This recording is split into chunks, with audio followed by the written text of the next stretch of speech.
Well, it is beginning to feel a bit like deja vu, but not in a good way. Yet another high-profile company has been hit by a cyber attack. Earlier today, eBay said a hack between February and March exposed a whole laundry list of sensitive user information, including names, phone numbers, passwords, physical addresses, email addresses, and birthdays. The company says no financial information was stolen, but advises all of its 233 million users to change their passwords as a precaution. Shares in eBay were down as much as 3% at one point today. Last month, the Heartbleed computer bug raised fears over the safety of user information at sites like Facebook, Tumblr, Gmail, and Yahoo Mail. And late last year, Target said a cyber attack exposed the data of 70 million of its users. For more on cybersecurity, we turn now to Joe Loomis, CEO of CyberSponse. He specializes in cyber incident response for Fortune 500 companies, and he joins us from Phoenix, Arizona. Good to have you with us, Joe. Thanks for joining us. Thanks for having me. So how big is this one? That's the million-dollar question, right? Or it could be billion-dollar question. These type of incidents typically are like Pandora's box, right? You only know what you know, and you don't know what you don't know. And when you're often dealing with a compromise and a breach, it's a very limited amount of information you have very early in the life cycle of an incident itself. So in regards to how deep does it go and how bad, it really could unfold here in the next couple of weeks based on when the forensics and all the details start coming in through the investigation. What's your best guess? Best guess is I'd say that eBay is going to be recommending that we change our PayPal passwords and also potentially putting out some other additional safeguards to enable some kind of protection for all their user base. The reason why I recommend that everybody change their PayPal and their eBay account passwords is because, like most avid, eBay users, the eBay account can be directly connected to your PayPal account. So therefore, if you have the credentials to get into an eBay account, you could then conduct transactions through PayPal. You've brought up PayPal, obviously, because that's where the money is. Absolutely. And they've told us that at this point they don't, or they're not aware of any breach on the PayPal side, correct?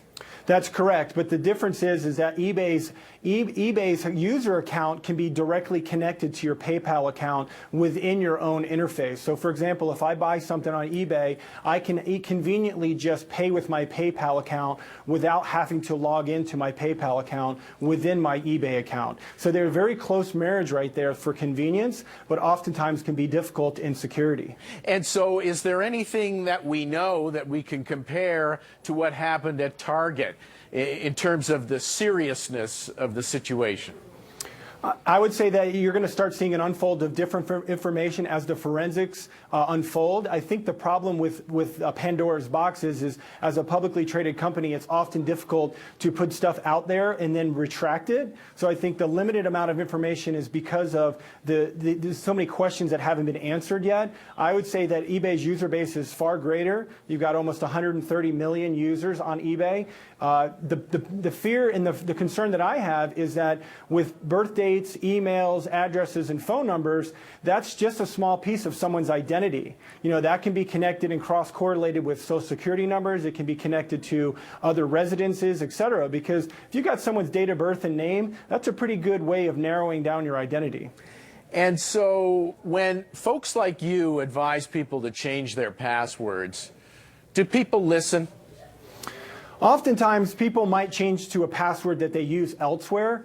And that's the problem with password strength and security, is that it's more convenience-based. Use your kids' names, date of birth, stuff that can be relatively easily and social engineered. I could go on Facebook and I could figure out 9 times out of 10 what your typical passwords would be. And there's these things called rainbow tables, is where they run through different scenarios of words published in the dictionary in order to guess those passwords. So we recommend tools that are free out there. There are free tools out there that can help you manage all of your password strength that, we're really just trying to get the message out there. Tools that are relatively easy to use, yet, 9 times out of 10 people change their password, but they'll just change it to something else they're using elsewhere. Is all of this, really one example after another of these things happening, Target, now eBay and Heartbleed, is this kind of stuff going to, at some point, inhibit the growth of electronic commerce? I think it will. I think one analogy that I've always given is the internet's growth has been based on convenience, right? How much time can we save? How convenient can we shop from home? Grocery shopping, et cetera. Well, the direct opposite of that kind of convenience is security vulnerability. And now that we're starting to see how important security is, I think it's going to make people want to consider returning back to regular retail. That's the thing that we're dealing with is that this black hole of vulnerability has always been there. It's just finally trying to make its name to the space that we need. We need proper response tools. We need proper detection technology in order to secure these type of place of commerce. Look at the internet as a place of retail with no locks, no video surveillance, no door. It's very, very archaic. I mean, it's like having a deadbolt on a major multi-billion-dollar organization that's relatively easy to pick.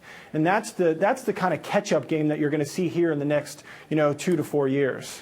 I mean, have you thought about, heaven forbid, if somebody were to hack into one of the big banks and steal a lot of money from a lot of people, then where are we on this whole continuum?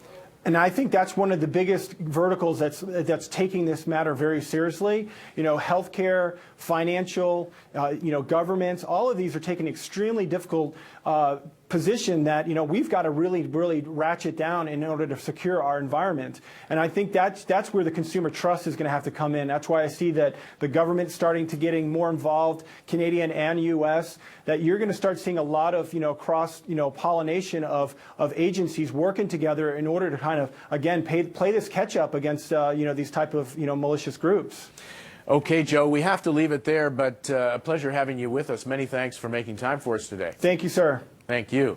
That is Joe Loomis. He is the CEO of CyberSponse, and he joined us today from Phoenix, Arizona. Coming up, another potential blow to Bombardier's C-Series. Dave Parkinson on that after the break. Please stay with us.